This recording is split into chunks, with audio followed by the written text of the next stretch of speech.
Good afternoon, everybody. Good evening from wherever you are. My name is Michael Cabrera. We're going to go give a presentation on initiatives and referendums in Arizona. We're going to go over the definitions.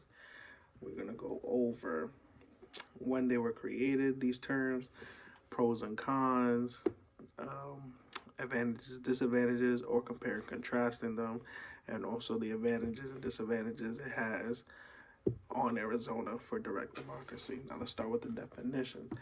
Initiative, basically think of it as the people. So initiatives is based on the people. It states the power, opportunity to act or take charge before others do. Just keep that in your head. Initiative, the public, the people.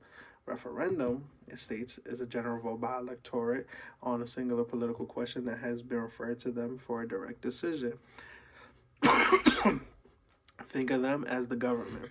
Referendum is the government. Initiative is the public view. Now, these terms were created by around the late 1800s, like 1896, it was stating, and going all the way into the early 1900s, like 1917 or so. Um, and basically, these two terms help create direct democracy. This was around the time when America was trying to get very democratic and give everybody equal reign, equal opportunity, making sure that certain people with a lot of knowledge and resources didn't take over like all the power, all the decision making, etc., etc. Now, let's go to comparing and contrasting. So the similarities for these two terms goes like this. Referendums and initiatives are both methods of direct democracy, allowing citizens to participate in decision-making processes. Now, the processes they're stating is like electing a mayor or electing for House of Representatives or like your governor or like even too like the president if you want to go that big. It's those kind of decision makings or even like the passing of laws or certain terms, etc., etc. But there's two key differences in states. One of the key differences is the source of proposals. So basically, like we stated, the referendum is from the government. So it says in a referendum, the government initiates the question and seeks approval or rejection from the public directly.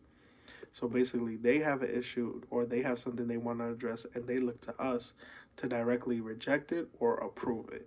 Whereas for initiatives, they're proposed by the citizens or interest groups and bypass the regular legislative process.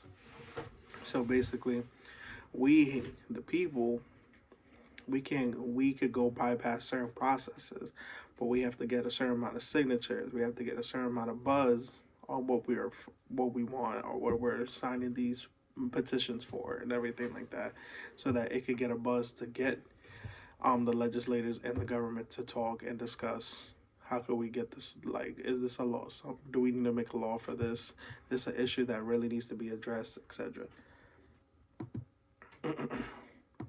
Now let's go for pros and cons. Now the advantage to this is as followed. It is argued that the simple existence of an initiative mechanism acts as a check on the activities of the legislator. Basically what this is saying is with this form, it basically keeps a check on making sure that everything is still equal opportunity between the people and the legislators. No one is taking advantage of the system. No one's trying to go overboard and be greedy and put their own influence when this is based on equal opportunity, equal footing for everybody. But the definition, the